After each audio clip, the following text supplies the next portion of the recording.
1784-yili Benjamin Franklin Fransiyada bir komitetga boshlamchilik qilib, uxlatish, ya'ni gipnozning sirliq kuchini tadqiq qilgan va komitetning oxirgi doklatiga umid inson hayotining zarur tarkibiy qismi deb yozgan edi. Keyingi tadqiqotlar bu so'zning to'g'riliqini dalilladi.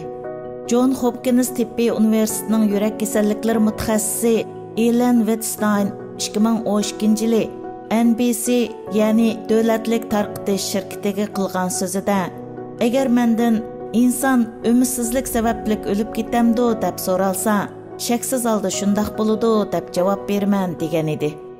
Wettstein yillar bo'yi umidsizlik universal kasalini tadqiq qilgan bo'lib, u va xizmatdoshlarining bu vaqtdagi tadqiqot natijasi 2005-yil e'lon qilingandan buyon keng ko'lamda naql qilinib kelmoqda.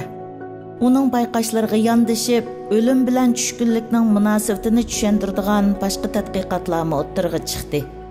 Daniya va Amerikadagi tadqiqotlarda onalarning bolalari o'lib ketgan dastlabki yillarda o'lib ketish xatirining boshqa vaqtdagidan xeyli yuqori ekanligi bayqalgan.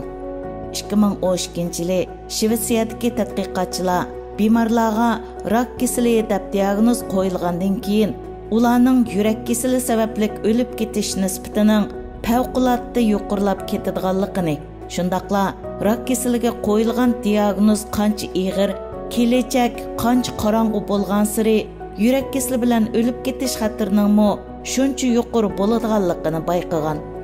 Halbuki mazkur tadqiqot nurg'un jihatda John Hopkins Tibbiy universitetining vafot bo'lgan tadqiqotchisi Kurt Richterning tadqiqot natijalarini asos qilgan.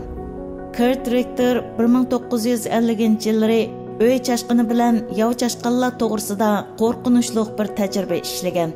U oldi bilan uy chashqinidan 12 ni 20gacha suv qachilangan aynak shishiga bir-birlab salgan. Bunda qilishdagi maqsad ularning suvga cho'kib ketishdan avvalgi suv uzish, ya'ni tirkishish vaqtini hisoblash edi. Suvga tashlangan tunji chashqan suv yuzida birdam tipirlab beqibla suvga cho'kib ketgan. Ondan shishining tagida shishining devorini hidlig'icha aylanishga boshlagan va 2 minutdan keyin o'lgan. Qolgan chashqanlar asosan o'xshash shaklda o'lgan. Ondan suv uzishga moyirligi bilan dang chiqargan yov chashqanlarga navbat kelgan. Rektor tajribada ishlatgan bu yov chashqanlar yengili tutilgan bo'lib, yovaylik xususiyatini yo'qotmagan edi. Rektor bu chashqanlarni bir-birlab suvga tashlagan. Natijada bu yov chashqanlarning hammasining tegidek suvga kirgan necha minut ichidala jinidan ayrilishi uni qattiq hayron qoldirgan. Bu chashqanlarning o'lishiga zodi nima sabab bo'lgan? Uy chashqinidan bir nechasi suvga kirib birdamda o'lib ketsa-ku mayli. Nima uchun suv uzishga moyir yov chashqanlarning hammasi suvga kirib necha minutda o'lib ketadi deb yozadi u ta'jub ilkida.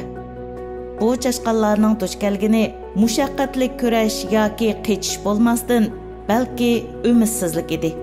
Ya'ni ular qichish mumkin bo'lmaydigan bir ahvolga duch kelgachga asonli voz kechgan edi deb yozadi u yana. Ondan rektor tajriba shaklini o'zgartirdi.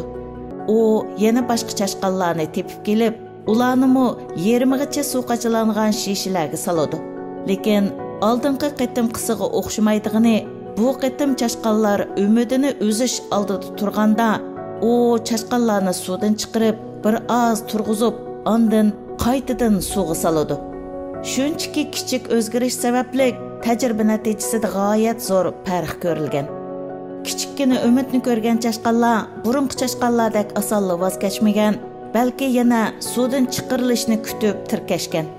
Burunqi chashqanlar necha minutda o'lib ketgan bo'lsa, bir qitim suvdan chiqarilib qayta selingan chashqanlar 5 kungacha suv yuzida tirkishib uzgan. Necha minutda o'lib ketadigan chashqanlarga bundaq g'oyat zo'r chidam va kuch-quvvat zodi nadin kelgan? Buning javobi umid edi. Albatta, inson bilan chashqanlar o'rtasida nurg'un farqlar bo'lishi aniq. Ammo aramizda inkor qilg'ili bo'lmaydigan bir o'xshashlik shuki, hammamizda davomli yashashga turtki bo'ladigan bir sabab bor. Uyg'urlar tasavvur qilg'isiz ig'ir sinoqlarni va eng qattiq kunlarni beshidan kechirmoqda. shundoq turuqliq tugishib ketmay, voz kechmay, qaysarlik bilan yashamoqda. Ko'chmanlikda yashayotgan Uyg'urlar vatanni tezroq qo'lga ilib, urug' tuqqanlari bilan jam bo'lish va vatanning tuproqlarini yuziga surtib olish umidida yashamoqda.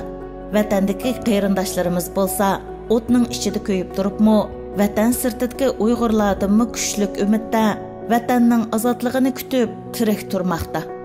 Demak, bizning hammamizni yoshitayotgani dal vatanning ozodligiga bo'lgan so'lmas umidimiz va bizning e'tiqodimizdir.